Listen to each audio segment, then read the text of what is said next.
Hey guys, so I've got something a little different for you today. In early April, I'll be going on my annual, or at least we try to make it annual, boys road trip with a couple of my closest friends to one of their family's private properties, about an hour outside of Kamloops, BC here in Canada, which we've nicknamed the Eagle's Nest. It's a long story. He's German, I'm a Jew. Anyways, so I wanted to make an epic video of our trip to and at the Eagle's Nest to see if it's possible to make an epic video with the least amount of gear. But also because when we get there, it's just a shit show of debauchery. Oh yeah, and it's also one of the most beautiful places I've ever been. Anyways, DJI sent me a Mavic Pro a while back, and recently their new Osmo Mobile 2. Now, my droning experience is garbage, and I've never used a gimbal before, let alone with a smartphone, so I went out, played around to see what I need to improve on, which is a lot, by the way, slapped this video together and threw in some quick and dirty color grading. So go grab a coffee, beer, a joint, I don't know, just chill.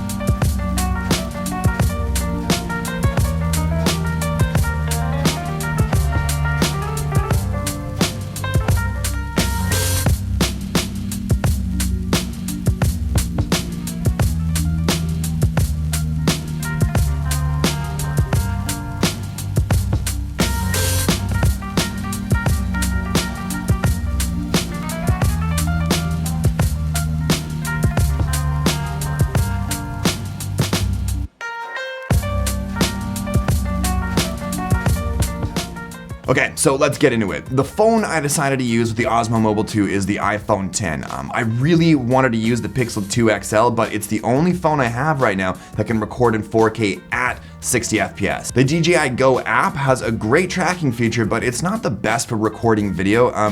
The compression and processing is kinda shit, so the app I use to get manual controls over the camera with the addition of the iPhone 10's maximum video bitrate is FiLMiC Pro. It just works better on the iPhone. It kept crashing on me with Android, so I gave up. Now, one of the first things I need to address the next go around is the exposure. The iPhone 10's base ISO with the wide angle lens is 22 and 15 with the telephoto, but it's the aperture that kills it when setting the shutter speed to 50 for 24p or even 120 for 60p. The wide angle has an aperture of f1.8 and the telephoto is at f2.4. Those are pretty wide open apertures. The Mavic Pro's aperture is f2.2, so it's just as bad. So to deal with that next time, I'll need some ND filters that you can get for both the Mavic Pro and the iPhone 10. I've been talking with one brand who makes the more expensive higher end filters for both devices, so I'm super excited to test those out if I can snag some. A couple other things I need to work on is locking the focus for one. You may have noticed there was some autofocus hunting. Now,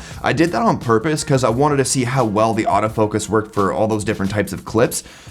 Turns out it's pretty shitty for what I want to do. So locking the focus should make things seem a lot smoother for both the Mavic and the iPhone footage. And then last, the Mavic is known to have this annoying flickering effect in some footage depending on how contrasty the scene is and some other factors.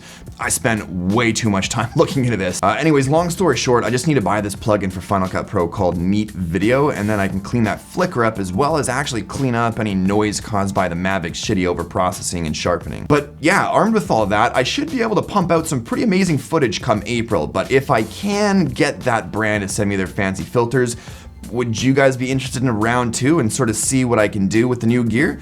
Drop me a comment and let me know. But I think that's gonna do it for this one. If you liked the video, show me some love with that like button, and if you're new to my stuff, don't forget to subscribe for new videos every week.